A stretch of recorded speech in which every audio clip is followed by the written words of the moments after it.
This is Sporting Life. Well, welcome along to the Sporting Life Racing Podcast. David Orr, joined by Ed Chamberlain, Billy Nash, David Johnson and Graham Cunnings. Look ahead to Doncaster, and I believe, is it Billy, is it the Irish Champions Festival now, the ICF? Yeah, that's what it has been rebranded as, Dave, yeah. There you go. Well, we'll be talking all things ICF by the close of play as well. But first news that broke on Tuesday, Sir Michael Stoute handing in his licence at the end of the season, bringing down the curtain on a glittering training career, and it feels like the end of an era.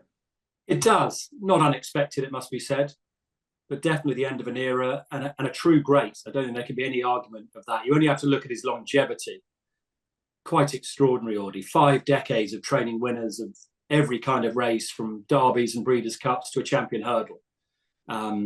Phenomenal, really. Plus, he nurtured some of the greatest jockeys we've ever seen. And I think most telling, and the fact he rode for him at Haydock last weekend, is the fact that Ryan Moore, for everything he's achieved, the world's greatest jockey right now, still calls Sir Michael Stoute boss.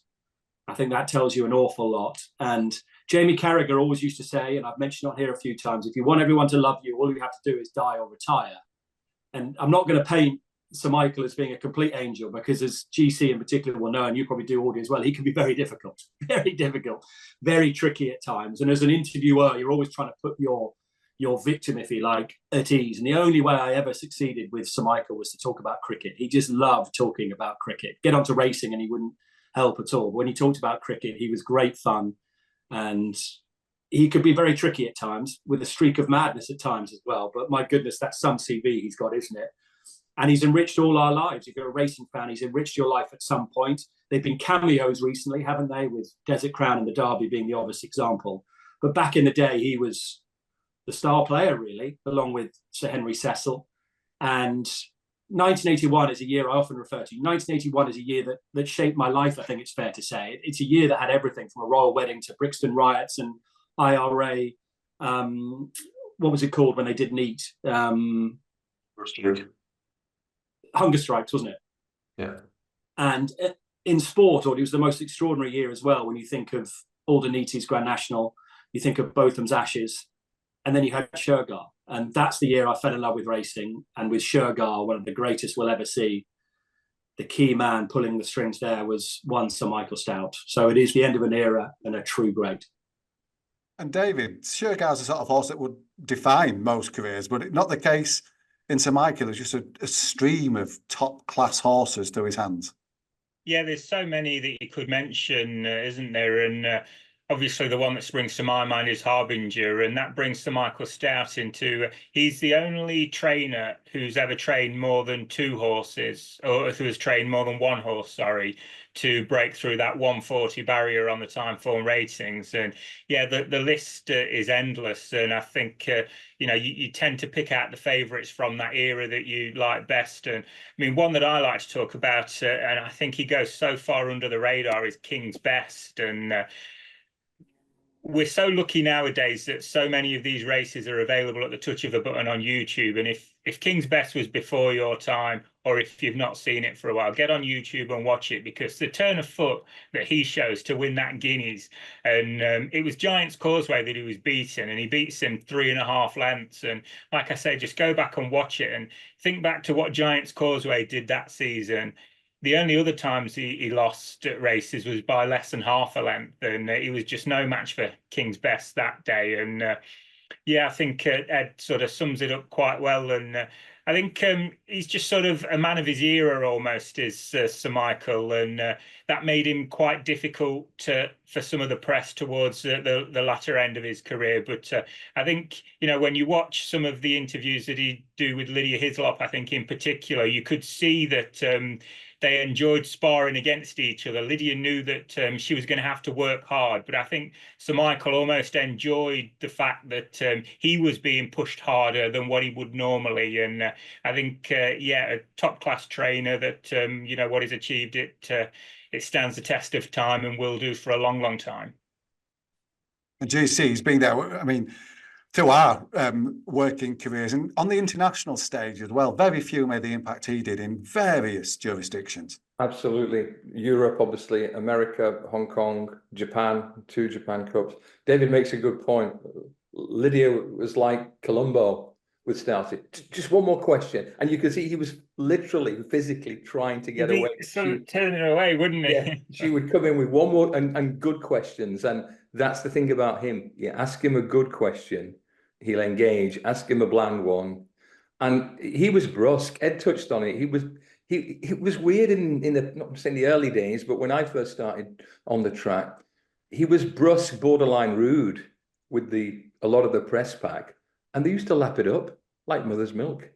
It's Stoute. Oh, it's Stoute, you know. But you get a long leash when you're that good, and he is a great. There's no question about it. Fascinating character. 52 years as a trainer, 10 titles, more than 100 Group 1 wins.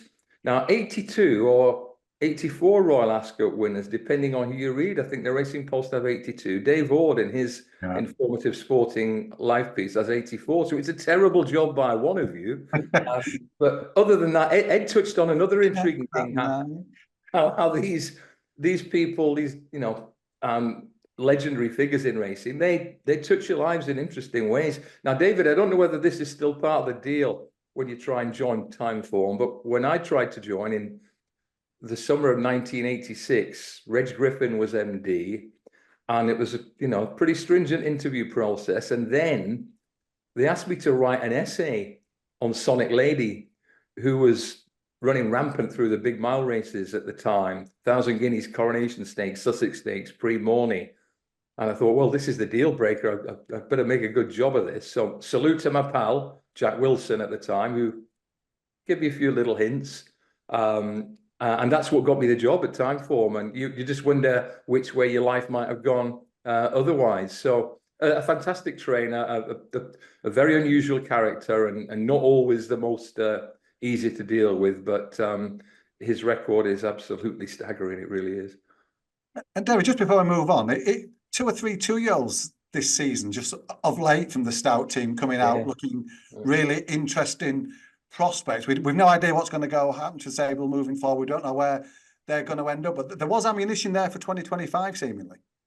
It does, yeah. We talked a couple of weeks back, didn't we? That Juddmonk winner at Sandown, and exactly. So it'd be interesting to see where that one goes in particular. But it's one of those things, isn't it? It's like you have to draw the line somewhere if you're going to retire, because there's always going to be a reason to carry on, isn't there? If so, it's going to be very difficult. But it does look like 2025 is going to be the dawn of a new era, and be fascinating to see where these promising horses do end up. Now, Billy, apologies to you. I've not involved you in the Sir Michael Stoute chat. I'm going to come to you for the Shark Hanlon chat. The day after last week's podcast news that he'd got his license suspended for 10 months over the well-publicised incident. What was your initial reaction to the news, and what have you made of what you've read since? It's like we're kind of going from the sublime to the ridiculous here, Dave, aren't we? This is the Shark Hanlon story, for anyone who hasn't heard it at this stage. Obviously, he was there was a dead horse being pulled by a horse box emblazoned with Shark Hanlon's name and hashtag Team Hewick and all this across it. I think that's the moral of the story. If you're going to be towing a dead horse through villages and towns, don't do it with a horse box with your own name on it, because that seems to be the main reason that he was brought up for this. If it had been an unmarked Jeep, for example, I'm not sure anything would have been done about this, because they couldn't have traced it back to him.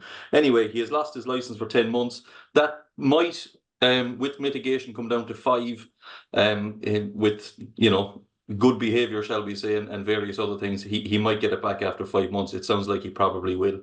But yeah, it's another not great news story in Ireland. It comes hot on the heels of a similar enough incident with Luke W. Comer, son of Luke Comer, who, there was numerous decomposing carcasses found on his land, which he claims to know nothing about. But obviously he has had his license withdrawn for a year as well. His father is serving a 3-year suspension for anabolic steroids. And the irony of all of that is the St. Leger, one of the big races on Sunday's card at the Curragh, is sponsored by the Comer Group. So obviously there'll be Comer Group banners and signs all over the Curragh on Sunday, which, again, not a great look for the IHRB, but that's where we are at the moment. And GC, the full report's been published into the Shark Hanlon investigation. You've had a look at it. What did you make of it? Yeah, it's really interesting. It's quite long, but it's very concise and extremely well constructed. And do bear in mind, for anyone who's tempted to fire off a hot take on this about whether it's too lenient or too severe, this inquiry was presided over by Mr. Justice Tony Hunt, the senior presiding judge of Ireland's Special Criminal Court, a real heavyweight professional legal figure.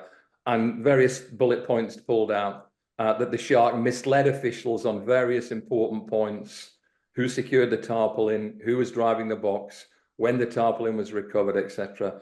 They labelled him as grossly negligent at a time when racing was at a heightened state of public sensitivity. It was very soon after, Billy, wasn't it? A hard-hitting RTE documentary about various aspects in racing. The actual consequences of Mr. Hanlon's incompetence were significant and avoidable. I think this was perhaps the key line that I picked. The time for a lenient or tolerant approach to the treatment of sport horses is long gone. So they're sending out a very, very strong message there. And I think they were absolutely adamant that a financial penalty would not have the deterrent effect to other potential offenders that a sentence like this would. And as Billy said, he'll be back early in the new year, Billy, won't he? All going well.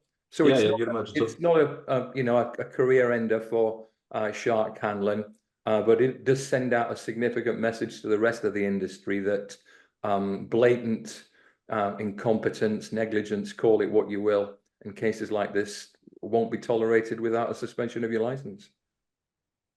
Let's start looking ahead then to a fantastic weekend. And Ed, it's a weekend where jockey switcheroo and jockey bookings is always interesting, with the actions on both sides. The IBC, Frankie Dettori very famously with the ledger for the Coolmore team one year, jetting between the two meetings, jockeys having the pass. This year, we haven't got William Buick or Oisin Murphy on St. Ledger Day at Doncaster. I mean, they're two of the big stars of the weighing rooms. It feels like two big misses. Yeah, and likewise, Ryan Moore and the jockey plans for Ballydoyle will be fascinating in the Ledger itself. It's that type of weekend. It's a really good weekend because you can throw into the mix France and elsewhere as well. Your eyes are going to have to be all over the place. The one shame for us, and in the past we've had a sort of golden 20 minutes, half an hour, where we've had both the St. Ledger and then the Irish Champions Days. Can't do that this year, just purely on timings. We'd have liked it at 4 o'clock, but can totally understand it. I think it's earlier, GC, wouldn't it be? Whirlpool and Japanese runner, 4 o'clock would probably be too late. So I can understand that decision. That would probably be why, wouldn't it? Yeah, I hadn't thought of that, but that makes sense. Yeah. Which is a bit of a shame, but we'll show it recorded on Saturday. And yeah, you can understand Buick and Murphy. They'll be in a hurry to come back on Saturday, though. Sunday, when they order. We'll have them for the Curragh, and we can show 4 of those races live. So that's going to be an absolute blockbuster on Sunday. Yeah, much to look forward to. Fantastic. And we're going to start doing that. Let's start at Doncaster, David. Let's start with the Betfred St. Ledger. Market dominated by Aidan O'Brien. The field dominated by Aidan O'Brien, potentially. What do you think's the pick of the Ballydoyle team in this year's Ledger? I think the market is pretty close to telling you what you need to know. Illinois is worked his way to favouritism with the news that Los Angeles isn't going to run here. And I think that is pretty much fair enough. He was obviously impressive after he'd been to Lingfield in the Derby trial and been put in his place there, but he was impressive. Upton trip in the Queen's Vase at Royal Ascot. And then I think you've got to view what he's done back at 1.5 miles since then pretty positively. Obviously running to one in the Grand Prix de Paris, and then he's run really well in the Great Voltigeur. We know how good a trial the Great Voltigeur often is for the St. Ledger, and going back up to 1 3/4 miles is going to suit him. So Illinois looks to have really strong claims, but there's several in there, and it does look like the strongest opposition is going to come from his stablemates, even with You Got To Me being supplemented. And thank goodness that she has been, because she really does add another trend to the race, doesn't she? So yeah, but I mean, I think Illinois is the one to beat, but I don't think he should be quite as short as what he is, because there are others in there that haven't yet had that chance over 1 3/4 miles that could improve for it more significantly than what he will, going back up to it. Billy, Jan Bruegel's intriguing in that it's 3 runs so far, 3 wins. Gordon Stakes, he looked to be very much learning on the job there. Do you think he's going to be battle hard enough, switched on enough to win a St. Ledger? The $64,000 question, I suppose, Dave. But of the Ballydoyle horses, he's the one I'd like. Yeah, we only saw him in May. He's only had 3 runs, but he's already won a Group 2 or a Group 3 at the Curragh, beating a horse called Trust Your Instinct, who went on to run continuous close in the Royal Whip, and then, like you said, went to Goodwood. Still looked very green, still looked very raw, sweated up quite a bit before the race, but got the job done, giving weight to Bellum Justin, who of course has gone on and won a Nashville Derby since. So I think his form is stacking up quite well. He is, of all the horses in the race, he will be the rawest. He's only really learning on the job. He's probably going to be a horse that'll be better again next year, but I do think the step up to a 1 6 will really suit him. I think he has more potential than in an eye, and of the Ballydoyle horses, he's the one I'd like. But then you throw Grosvenor Square into the mix, and he's going to set the race up tactically, you'd imagine, because his last 2 runs, they've ridden him really aggressively at the Curragh twice. He only just got pipped on the first of those occasions where he split Tower of London and Vauban, which, when you think of it, is possibly the strongest bit of form in the whole race. And then they did something similar, Irish and Ledger trial the last day. It wasn't a strong race, but he literally galloped him into the ground. He won by something like 20 lengths. So he's a difficult horse to evaluate. He's clearly a really strong stayer, and he's going to make sure that everything else in the race gets the trip. But to go back to your earlier question, of the Ballydoyle trio, Jan Bruegel is the one that I'd like. Do you see that Grosvenor Square angle? It is intriguing, isn't it, going into the Ledger? Yeah, it is. Billy summed it up well. And the intriguing thing is that his main rivals are his stablemates. So how hard will Aidan want Grosvenor Square to go off in order to maximise the chances of all his team? But he's an unusual one in that he can get away travelling easily and then beat out a lot of low 12-second furlongs and still seems to keep going. So since he's been allowed to go bombs away, he's looked a very different horse. We know he gets the trip really well. And I can't really think of a Ledger that's been won in that fashion. There may be one that's escaped my attention, so it's not easy to do. That's just what I was going to say. Yeah. Doncaster front runners, it is so difficult to make all, isn't it? Because they get racing so far out. Yeah, but I think visually he could make it a really, really intriguing race. And I haven't backed him, but I'd sort of like him to try to blow the race apart coming down Rose Hill and see if the others can get to him. But one way or another, and it's a theme for so many big races this weekend, the Coolmore quality and tactical angles are the key threads in the puzzle, aren't they? And Ed, how relieved or pleased were you to see you got to be put in there by the Beckett team? That a classic winner in Ireland, leading British filly. How important is that she's there? Well, when we'd lost the Godolphin horse, you're thinking, oh my goodness me.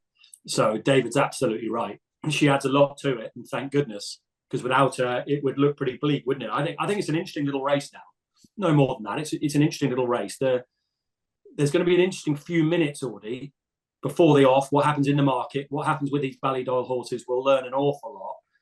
And then the start of the race is going to be so, so important tactically, as it so often is, and it will be when we talk about the Irish Champion Stakes as well, because you'd imagine Grosvenor Square will go off. What will happen with You Got To Me? Because Hector Crouch has got to settle her. If she's to have any chance, she can't be as free as she's been in the past. She's going to have to settle.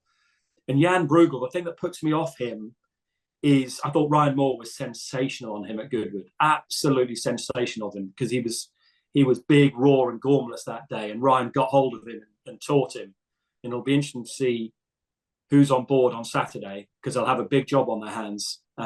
He'll definitely stay.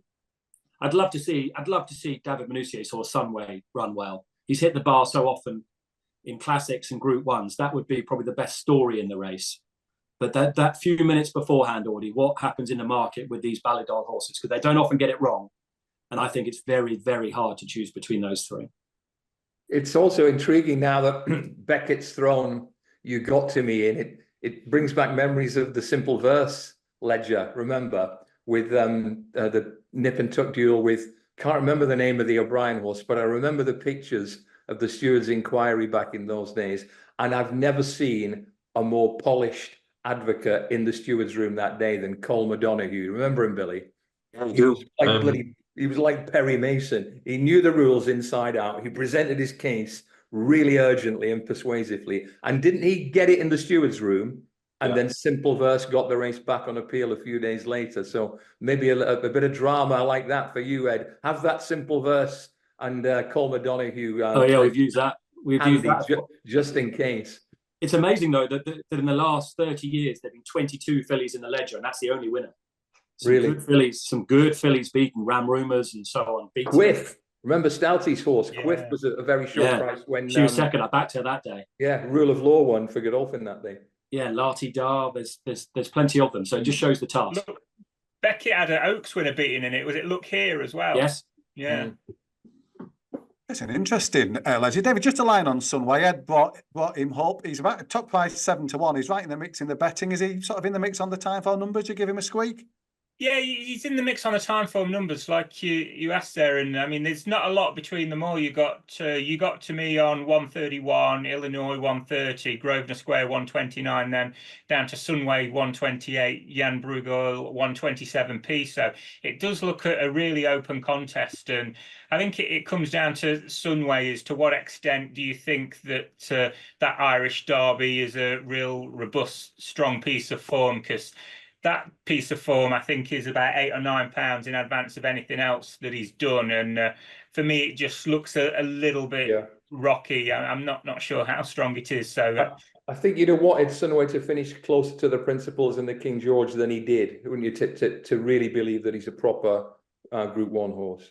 Yeah, I think so. I mean, going up to this trip might help, but you could say that about, most of the O'Brien horses in there as well, don't you? So I'd be surprised. David Manuzio has done really well in the classics this year to hit the frame, hasn't he? And I think it's a similar story going to be in the Ledger as well.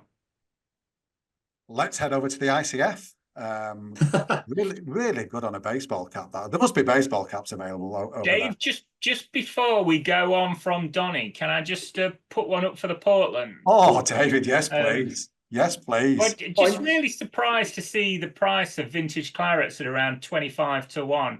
There is a chance that he's maybe slightly better back at the Bear 5, and if he comes there, runs well and doesn't quite see it out, we'll hopefully get the money at York at the end of the month. But he's a horse that's come back down the weights this year, but he's definitely looking as though he's ready to be winning again. And he did really well, I thought, at York at the Ebor meeting behind JM Jungle. He did either first or second best of those that were drawn on the wrong side of the track. And he ran well in this race last year, just not quite seeing it out. But I think it was probably slightly softer ground last year than what it will be this year. And it just strikes me as a horse that is in good form, his mark is right, and he's ready to go pretty close. And these kind of races, you need a lot of luck, but he's not a 25s chance, not by any means, I don't think.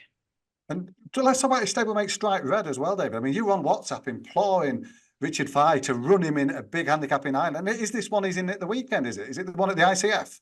Yeah, that's right. He's going hopefully for the Bold Lad. He's a course and distance winner, or certainly he won at the Curragh last year. And again, he's just seems like he's absolutely thriving at the minute. A bit of cut in the ground would be ideal for him, and it looks a good slot for him if they go to the Curragh, and it gives them a chance of splitting up him and Ramazan rather than running them against each other in the Air Gold Cup. Or if he wins, you'd be happy to turn out with the penalty, wouldn't you? So we'll see. But yeah, Richard Fahey's sprinters, I think at this time of year, you can always rely on them to go close in these big races that are worth plenty of money. There you go. Portland tip. I wasn't expecting that before Don made ICF baseball cap, but it's on now, Billy. It's on there thanks to David. Let's talk about the Irish Champion Stakes. GC, let's start with economics. He's an 11-10 favourite for William Haggis, Tom Marquand. The Cunningham File, excellent Cunningham File over the weekend. You touched upon this and the task, the challenge that he's facing and Marquand's facing. Where are you with economics right now? Price is too tight for me because maybe I've probably had too much time on my hands going back to previous renewals, watching them in detail. But if you have a look at the history of this race, tactically, it's been a rum affair. There's always a hard luck story or two, a tactical riddle or two. And I may be premature in labeling a hold-up horse who'll get a fair way back. But picture the scene on Saturday. If they jump, he's 6-5 or whatever, maybe a bit shorter. After 5-10 seconds at the most, you can be thinking, ooh, 6-5 doesn't look a great price now, as the Coolmore team line up well ahead.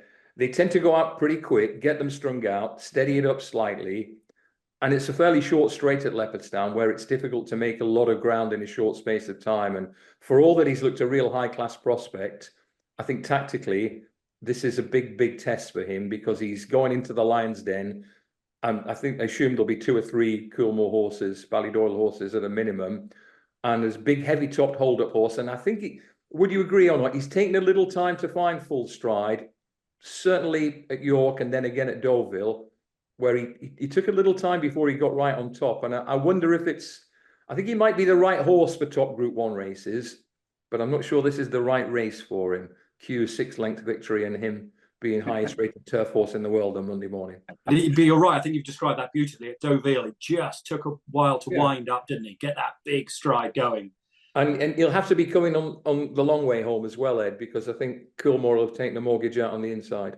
Just think of like last year's race, Nashwa, King of Steel, both shaped really well. And obviously, King of Steel went and proved himself as a Group 1 horse later in the season. But August Rodin and Luxembourg, they'd got the race in the bag by the time that they got going. And it's not the only time that we've seen that, is it? Like you were saying, it's going back a long way now. But poor old Falbrav, he was locked up with nowhere to go, wasn't he? And that was Mick Canham. Didn't think for a split second, just slammed the door in Darrell Holland's face. But if you go back in the history, it's been 4 of the last 5 Irish Champion Stakes, and they've won the last 5 Ballydoyle. 4 of the last 5 have featured key tactical moments when a well fancied overseas challenger has met, how shall we say, adversity, including, smooth segue, Dave, the Japanese raider, Deirdre. Beautiful segue, JC. I mean, I'm going to go to Billy on August Rodin in a second, but let's talk Shin Emperor, because we're looking at the horses outside Team Ballydoyle. 14-1, JC. Is that reflective of Shin Emperor's chance? It's a great story for Leopardstown, because they've been trying to tempt a star Japanese horse for quite a while. They've succeeded. Yoshito Yahagi, the man in the hats, has a wonderful international record, whether it be in America, Australia, Liscrashore, Breeders' Cup, a double, Marsh Lorraine, Loves Only You, and he's got a full brother to an art winner. Is he a full brother or a half brother to an art winner? I think he's full brother. Yeah. So he's got the pedigree, but again, famous last words, I'm not sure how good he is. He'd looked a smart horse in the Japanese Guineas and Derby, but he's coming off a long break with the Arc as his main target. So I'm not sure he's quite good enough to make a major splash. Another one in the John Wade Silks as well for him. Yeah, that's right. Right, Billy, let's talk August Rodin. The main reason Ben Linfoot's been ejected for this week, that's contractual. He won it last year. We know how the race is going to be set up for him. Is he going to go back-to-back? Our production meeting earlier, Dave, you posed the question, make a case for or against August Rodin, and I think it's very easy to do both. I mean, yes, he could easily bounce back to the horse we saw here last year. This time last year, he was coming off a bad run in the King George, bounced back, looked really good in a race that was set up perfectly for him at Leopardstown, beating his stable companion Luxembourg, who of course won the race the year before. Again, look, this year hasn't really gone according to plan for him. He did win at Ascot in the middle of the summer. Again, the King George didn't go according to plan. Unfortunately, he got stuck on the chewed up ground on the inside that day. Aidan didn't like to make excuses for him, but then proceeds to make a couple of excuses. But the good news is that he's got his confidence back apparently at Ballydoyle. He's been working really well. The vibes are good. So yeah, look, it's entirely possible he could bounce back. But as I've been saying all year, he's not a horse who can back with any confidence. The ability we saw at Ascot is probably still there. But, in Aidan's own words, he doesn't like getting down and dirty, and he might need to have to do that this weekend, because even though we don't have a White Birch, a City of Troy or a Calandigan, we still have a very good Champion Stakes here. It's a deep race, and it's going to take a bit of winning. What's the ground going to be, Billy? Because that's the most important thing for me with him. Yeah, I think they're calling it kind of good to firm at the moment, Ed. It's been quite dry in Ireland. Now there is a few showers around this week, but I don't think anything significant. So it'll be no worse than good. So I think Leopardstown dries very quickly. I wouldn't be surprised if there is a touch of firm in the ground. It shouldn't be an excuse for him. And you can make a case for him bouncing back because it's what he does, isn't Yeah. it? And, you know, he's now got 6 Group 1s, 4 blowouts, and each time he's blown out, he's managed to bounce back. So I can certainly see it being, like David said, a very similar tactical scenario to last year, where no Point Lonsdale this time, but you can imagine Luxembourg being. They have Hans Anderson in the race though as well. So yeah, and maybe just a gap might just appear between those two at the right moment, Billy. You never know, do you? And you never know. One thing you could say, David, Aidan's made the point that a positive ride's key now. Quick down and a positive ride. That was 2 runs ago. But that's much more, you're more likely to suit him in an Irish champion than it was up at 1.5 miles at Ascot. That if you're going to good him, you're going to make his mind up for him and you're going to ride him forward. An Irish Champion Stakes is the way to do that. Yeah, I think that's a really good point. And not only, you know, it's all right saying that a positive ride is what he wants, but when they go the fractions that they went in the King George, they were sort of asking for trouble, weren't they? And I think they got it wrong that day with what they did with Hans Anderson, as I think they sort of learnt with regards to Judmont next time, didn't they, with City of Troy? I think we were all expecting Hans Anderson to go off like stink again, and instead City of Troy had the baton passed to him much earlier and dictated the race as he wanted. So I think that's a really difficult thing.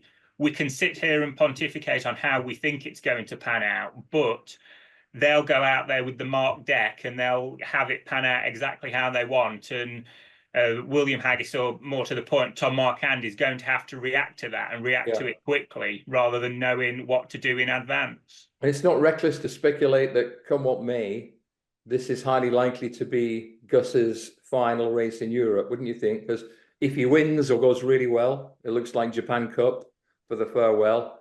And if he meets some adversity and checks out again, with soft ground in the autumn not likely to suit, that could be game over for him, couldn't it? Really likely, yeah. Ed, a line on Ghostwriter ran a scream at York. If you trust that form, where does he finish? Yeah, he's the unsung one in the race, really. I think if you were to put money on a horse that's guaranteed to run a race, it'll probably be Ghostwriter. He's the reliable one, if you like. And that was a big performance at York. The front two, I think, are exceptional. And they were still a fair way clear of Blue Stocking and Co. That could be one of the best pieces of form in the entire race. And he's another horse that will want that ground that Billy's described. That's a positive. I think he'll run really well. Whether he's good enough to win it, I would probably doubt. But he'd be the one, you know, who's reliable. And he's what, 12 to 1 chance, something like that? I'd like the match bet between him and Shin Emperor. They're the same price, but I think one's highly likely to really run a good race. And I'm just not sure about the other. Bill, we haven't talked Los Angeles yet. You watch the Irish Derby, you watch the Sky Bet Great Voltage at York. And at any stage of those races, do you think that's a horse who's crying out to come back to 10 furlongs? Oh, is the short answer to that question.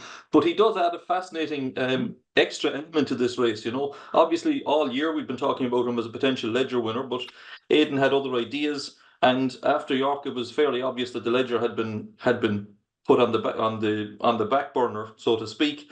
And the Arc now seems to be the main aim for him, but in order to run in the Arc, before running in the Arc, they're going to just try and sharpen him up here in the Irish Champion Stakes. It's not beyond the realms of possibility that he'd be good enough to win this. Like I said, I don't think 1.25 miles is what he's been crying out for, but as the lads have spoken about there, I expect this to be a really, truly run race. He has won over 1.25 miles at Leopardstown already this year in a Derby trial, so he's not devoid of speed. And he's a difficult horse to get a handle on because he's one of those that only ever seems to do what he has to do. So maybe there is untapped potential in there that we haven't seen through the year. But yeah, I can see him stalking economics, so to speak, through the race.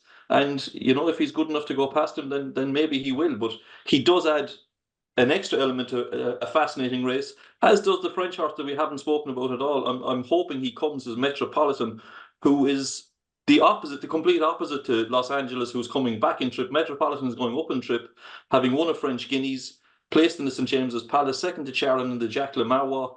He's bred to stay. He's by Zarak out of a hauling mare. So if he gets 1.25 miles, he could be very interesting at a big price. I'll tell you, we haven't mentioned the horse who won this race 2 years ago and was only caught in the last jump last year. It is odd to see Luxembourg languishing with the 14 and 16 to 1 chances, Billy, isn't it? He is, and he's a Group 1 winner this year, so the ability is still there. But you would imagine something like last year might happen where he could be sacrificed to a degree in order to help out primarily Augusta Rodan and possibly Los Angeles. But yeah, he'll be close to the pace. But he's a hard knocking horse. He'll give his running again. He'll definitely give you a run for your money if you want to back one at an each way price. A fascinating Royal Kingdom of Bahrain, Royal Bahrain Irish Champion Stakes. Billy, but we're assuming Continuous won't run here. That would be a real left field entry, wouldn't it? Would. Now, I don't know what they're going to do with Continuous because he's in the Champion Stakes, he's in the Irish Ledger. He would be a really interesting contender in both. Now, he did win the Royal Whip, which is 1.25 miles, kind of a trial for the Irish Champion Stakes, if you like. I'm sure Luxembourg won the Royal Whip the year he won the Irish Champion Stakes. So not beyond the realms of possibility that he'd run here. Personally, I'd hope to see him run in the Irish Ledger because I think that race would really suit him. Obviously, he won the Doncaster version last year. But again, I'm not sure what the plan with Continuous is because it's been a real stop-start year for him. We didn't see him till Royal Ascot. He's only had the one run since. I thought early on in the year that the plan was the Japan Cup. Maybe that is still the case with him. But yeah, like I said, I don't expect him to run the Irish Champion Stakes, but then we didn't expect Los Angeles to turn up here either. So you never know what Aidan's going to do. Who wins, Billy? Who wins? Ooh, good question, Ed. Good question. I think it's one I'm going to be just sitting back and watching, sitting on the fence. I can't see myself having a bet in this race, to be honest. That's the sort of answer this podcast brings you. This is what mine would have been as well. Let's talk about the Matron Stakes, another Group 1. David, Porter Fortuna, the thriving, seemingly Porter Fortuna, the returning Fallen Angel. What's your view on this one? Yeah, I think you tend to favour those that are up and running and thriving, don't you, in this kind of scenario? So I think Porter Fortuna, the way that her form is going, she's just sort of rolling on from race to race. She's really found a way, hasn't she? Obviously not beaten far in the 1,000 guineas, wins the Coronation, wins the Falmouth, quite dominant in the Falmouth, wasn't she? And obviously connections very much pointing that they were putting away after that for this, whereas with the Fallen Angel, it's not been quite so smooth, has it? Yeah. She was beaten in the 1,000, and don't get me wrong, she looked so good then back in the Irish 1,000, but she was supposed to be going to Royal Ascot, met a setback there, and obviously we haven't seen her since. She's been sold privately, I understand, hasn't she, since then? So be interesting to see what new connections have got for the money. But in terms of where they are at this very moment, I think just knowing that Porter Fortuna has had that more straightforward preparation, she'd be the one I'd be favouring. It's 111 days, isn't it, Fallen Angel? It's quite a lengthy break. I'm conflicted with her because I don't like the layoff angle, but I do like her for Leopardstown. I think that freewheeling style should really lend itself well to Leopardstown. But I'd love a full rundown from Carl Burke as to why she's missed pretty much all the summer now. Really, Lionel Ylang, she's third in. Plenty of comments on social media over the ride or her run last time. Do you think she's one who could take a big step forward from that? She's one I'd be very wary of, Dave, in a race like this, because the ability, I think, is still there. She ran quite well in the 1,000 at Newmarket. I was fancying her for the Oaks, and things just didn't go her way. Apparently, she pulled some muscles in the Oaks, and yeah, it was an interesting, shall we say, ride she got in her comeback run. Ryan Moore said that day that the ground was too firm for her, so maybe that's something to be wary of for the weekend. But I do think there is, we haven't seen anything like what she's capable of achieving this year so far. She was a very good 2-year-old last year. She hasn't reached that level yet, but don't be surprised if she does. Now, I would be surprised if she was good enough to beat a Porter Fortuna or a Fallen Angel, but I do think she could make her presence felt. Personally, I think she wants to go further than a mile. I think 1.25 miles is probably the sweet spot with her. But like I said, there's better to come from her than we have seen this year, and I wouldn't be surprised to see her running well at a big price. Ed, have you got any strong views on that Matron Stakes?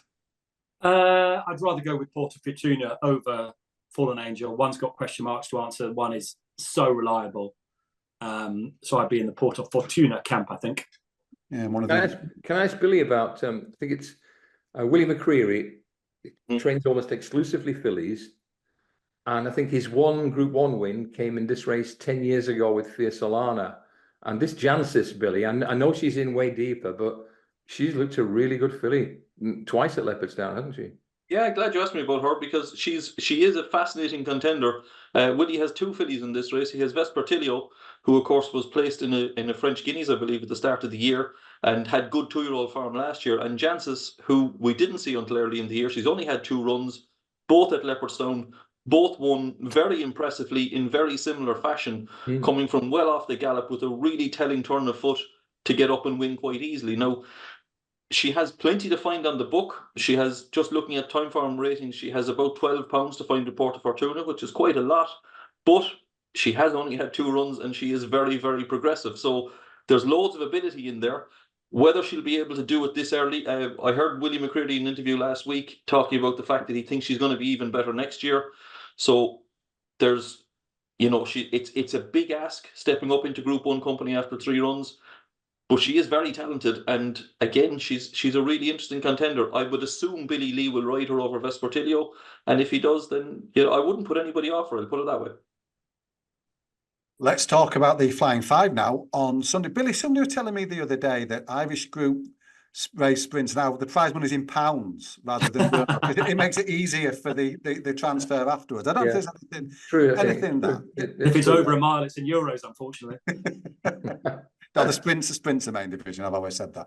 David, the Flying Five, we've got the None Thought 1-2, Bradsell Believing. How much do you think Bradsell's victory that day was down to where he was positioned on the course? I do sort of, like you suggesting there, think it was quite a significant factor. We saw all week, didn't we, at the Ebor meeting, how important it was to be drawn low in the straight course. And Bradsell couldn't have had things more in his favour, could he? He had that low draw. He had a real nice toe into the race from Pontos. And I think anybody that had a bet in the race, whether they'd backed Bradsell, they were happy after 2 furlongs. If they hadn't backed Bradsell, they pretty much knew their fate after 2 furlongs. So I think when you look at these sprints and you know how it's easy for something to go wrong for them, you look at what price Bradsell and Believing are, and they're taking out a massive chunk considering that. And I think I couldn't. It's such a tricky, trappy race once you start looking at all the others in there. But I think if you take Bradsell and Believing on, you've got a good chance of getting a result. And if one of them wins, you're obviously not going to do too much because you'll get a bit back by laying the other one.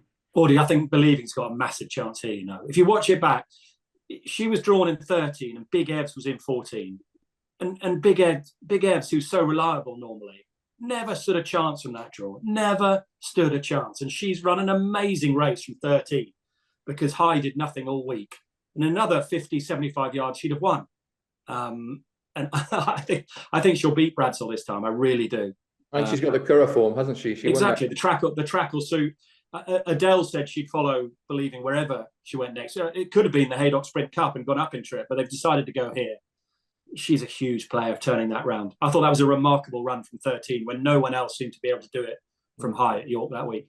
Yeah, she's trying. I'm surprised they weren't tempted to go back to back and take him both when you think that they did it and it did a no harm at all at Ascot.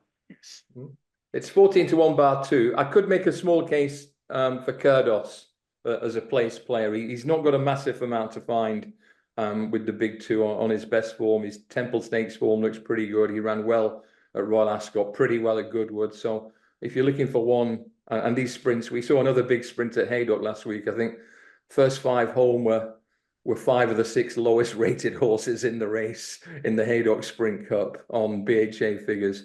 So if you're looking for one at a big price, I think Kurdos, another British raider, Dave, might get into the money. No worries. Pounds, as I say, the prize money. You don't even need to use a conversion till. But Billy, you've kept the prize at home last year. Your Flying Five stayed in Ireland in 2023. Any chance that the clay-hooved Irish sprinters can do so this time around? Cement-footed, yeah, as you said. I don't think it's beyond the realms of possibility, Dave. Come on, Billy. Yeah, like we've We've seen all the big sprints this year. It's been a bit of a merry-go-round. I mean, it's, there is no standout sprinter this year. I would have my concerns about Bradsell, the fact that he's been to the Curragh twice and effectively bombed out twice. I know he didn't excuse the first that he got injured, but still, his record at the track would put me off him slightly. Believing, yes, has to have a real chance, but I don't think the Irish sprinters are significantly out of this. I mean, Ace of Fables, let's face it, was placed in a Prix de l'Abbé and the Breeders' Cup sprint turf last year. I know he's had an interrupted campaign, but if Aidan has him near his peak, he's got a squeak. I thought Moss Tucker ran okay in the Sprint Cup last year. He's had an interrupted summer, back at 5 at the Curragh. He won the race last year. It'll suit him a lot better. Certainly if there is rain and if there's an ease in the ground, I wouldn't put it beyond him running really well. But the one I kind of like is Bucanero Fuerte, who I thought ran a big race at Haydock last week. I know it's a quick turnaround, but he looked to me like the run would bring him on at Haydock. He ran a little bit with the choke out, probably didn't quite get home. I think dropping back to 5 might suit him, and I wouldn't be surprised if he runs a big race here, Dave. You did. Billy's so right to say it's been a bit of a merry-go-round, but there haven't been any Irish horses on the merry-go-round. That's the problem all year. Hasn't been too many trying either, though, GC. So, yeah, I don't know. I just don't think this is a strong division. So I wouldn't be surprised if we have another surprise in this race, to be honest. Yeah, we've returned to where we started with David on that front, and that's been the story of the sprints for the entire season. Ed, I know you've got to go. Thank you for joining us. Good luck up at Doncaster for the 4 days. Coverage on ITV Thursday through Sunday of the Betfred St. Just before I go, can I say one thing about the week? And the best thing about the whole week was John Hunt commentating at Brighton. Wasn't that great to see him and hear him back? Wonderful to hear that. Yeah, absolutely. Tremendous. Good luck to Ed and the ITV team. We're going to go to the end of the not ITV spectrum. We're going to go to the distance spectrum. Let's talk about this Irish St. Ledger. David, this is quite an interesting race. It's Kyprios at 1 mile and 6 in against Giavolotto, who we know looks like his absolute optimum trip, and potentially continuous as well. Would you be interested in Kyprios at odds on, or do you think there's depth in this? Kyprios is one of them horses. He's a little bit like Stradivarius, that he keeps sort of thinking, you know what, he's going to be short, I'm going to take him on. But every time, or virtually every time, you end up doing your money. But I am inclined to try and do it again because, like you say, if he is at his most vulnerable, presumably it will be on quickish ground over 1 mile and 3/4 against a horse like Giavolotto, who has got proper group class 1.5 mile speed, as he showed when winning at Newmarket last time. And I think this looks a good slot for him back up at 1 mile and 3/4. We know he's fully effective at it, given what he's done in the last couple of years at York in the Yorkshire Cup. So I do think if we are going to get Kyprios beat, this is probably our best chance. So yeah, I am going to side with Giavolotto. It's an interesting race, isn't it, GC? Throw Vauban in as well, back on song in the Lonsdale last time. It looks a good race. Continuous might run. Not sure about that. But I'm just looking at the time form ratings. There's only £3 between Kyprios and Giavolotto. I think there's only £1 between them on the BHA figures. And Giavolotto's just looked terrific on his last couple of starts, first at York and then at Newmarket. So he promises to make it a proper race, Giavolotto. So no, it's a really interesting race, this, and I'm inclined to think, interested to hear what Billy thinks. I'm inclined to think that Kyprios probably will be capable of running very close to his mark at 1 mile 6, especially at the Curragh. But even if he does, he's got at least one serious rival, I think. Potentially 2, if Continuous runs, because Continuous will really put it up to him, in my opinion, at this trip. Kyprios is no doubt the best stayer around, but stayer is being the optimum word here. I mean, the further he goes, the better he gets, this horse. So 1 mile and 6 on quick ground at the Curragh, like the lad said, if he's going to get beaten, this is probably where it'll happen. But having said that, I thought he might be vulnerable in the Goodwood Cup, and he put up arguably his best performance of the season there. He looked really impressive. So he looks like he's back to his very best. He's going to take plenty of beating, but when he did win the Irish and Ledger 2 years ago, he beat Hamish, but it was on heavy ground. It turned into a bit of a slog that day, and, you know, that's what really suits him. So Giavolotto is a different opponent to him. You know, he's a really decent horse himself, and obviously had very good form at a mile and a half last time, so he's got a little bit of speed that maybe Kyprios doesn't have these days. Like I said, Continuous is an up-and-comer in this division. He'd be a major player if he runs. Vauban probably shouldn't be quite good enough, and then the others, again, it's hard to make a case for any of the others against him. So, yeah, it's much as I love Kyprios, I don't think I could back him at odds on in this race, Dave. And Point Lonsdale's been declared for the Doncaster Cup. He has, yeah. Continuous is not going to be used as anyone's pacemaker, so maybe They have the Euphrates in the race, so he might make the running, I'd imagine, you know. Yeah, but if he didn't have a pacemaker, Kyprios, that would put an interesting new tactical angle on it, wouldn't it? Big time, yeah. I think they've got to make it a test somehow, haven't they, for him to win that. Let's talk about the two-year-old races, David. The Michael Stoute Stakes bedtime story. One of the sort of exciting fillies that Aidan's got this season. This looks a stern test, or a deep test, really. It's an interesting race. Yeah, it does. Obviously, it might be that most interesting horse against her is a stablemate in Lake Victoria, who looked pretty good winning the Sweet Solera. You know, these Irish horses, they might not be doing much in the sprints, but when they come over and take on our 2-year-olds, they seem to be doing all right, don't they? Yeah, bedtime story. She's got £10 in hand on the Timeform ratings, and I think I'd be very surprised if we don't see her maintain her unbeaten record in good style, to be honest. Billy, what have you made of a post Royal Ascot? Very hard to assess her post Royal Ascot, because obviously she was really impressive at Ascot, but she's had essentially 2 penalty kicks in Ireland since. She won the Silver Flash, beating a stable companion exactly, and she beat exactly then in the debutante the last time. Now, it looked, and listening to Aidan afterwards, the debutante really was just like a dress rehearsal for the Migler. They were just trying things out. Aidan said they wanted her to have a good blow. They wanted her to have a hard race. She wasn't impressive in the race, but she got the job done, and she won it comfortably enough in the end without being impressive. But, you know, we still have to. She has to show that she is as good as she looked in the Chesham, because her 2 runs subsequently haven't told us that she is. So it'll be interesting to see how she gets on here. I really like Lake Victoria, but it's a disappointing race for me, Dave. I mean, there's only 3 trainers represented. Hopefully Simmering comes, because she's a filly on the up for Ali Sangster. And I do like Ger Lyons' filly Red Letter, who finished second to Lake Victoria in a maiden here at the Curragh. There was very little between them. She has won a maiden subsequently. She's a Frankel filly. She'll be a better 3-year-old, but she's a really progressive filly who certainly deserves her place in the Group 1, and she'll run well. So on the figures, it looks like an open and shut case for bedtime story. I don't think it will be. I think she really will need to put up a better performance to win this, and particularly if Lake Victoria runs against her. Do you see any views on that one? No, I echo Billy's views. It's 6 Aidan horses and Simmering and the other British Raider. I want to switch the focus to the National Stakes, which is, it's hard to think of a 2-year-old race with a other than Dewhouse perhaps, with a richer pedigree. I think 15 Vincent O'Brien winners. I think it's 13 Aidan. Sindar, the great Sindar Billy, we should call him, shouldn't we? Hawkwing, Refuse to Bend, Debarwi, George Washington, New Approach, Glen Eagles, Churchill, Pinatubo. But I want Billy's view on this. I haven't seen any wow factor from this Henri Matisse. I know he's a good 2-year-old. He's 112p time form. He's unbeaten, but it's a short head, half a length, and a jinking 1-length success in the futurity. He's going to be a short price this weekend, Billy, but has he done enough for you to suggest he's a potential champion like the ones we've mentioned?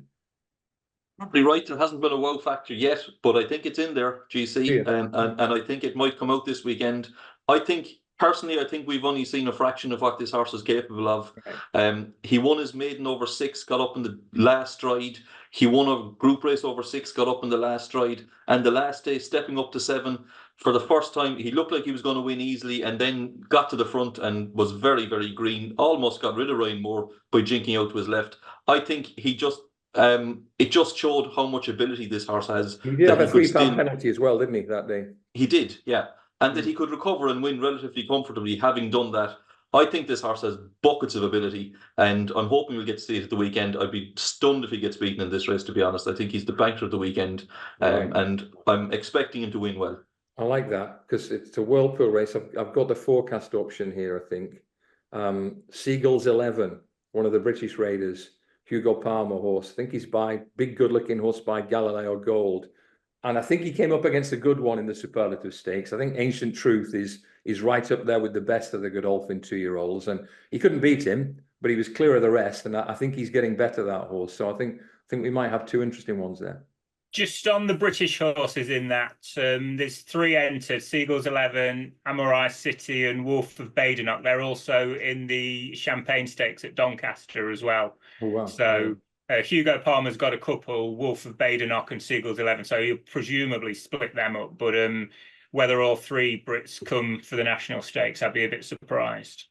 Ancient Truth was supposed to be. Come on, at the start of the week, William Buick on the Nick Luck podcast was talking about him heading to the National Stakes and flying back to Viding. So obviously a change of plan there, and a change of plan for us, because that's 12 o'clock recording time, not the time you're listening. You can listen whenever you want at home. That's us. Our hour has gone. What a brilliant weekend it is to look forward to, isn't it? Fantastic time of year, this. So much to look forward to this weekend and in the near future. Thanks to Billy, GC, David, and for Ed, who failed to get the trip, but was there for the first part of it for the podcast. And best of luck with whatever you side with this weekend. Download the Sporting Life app for the best racing coverage, including live racing blogs, fast results, stable tours, trainer and jockey interviews, expert opinion and tips.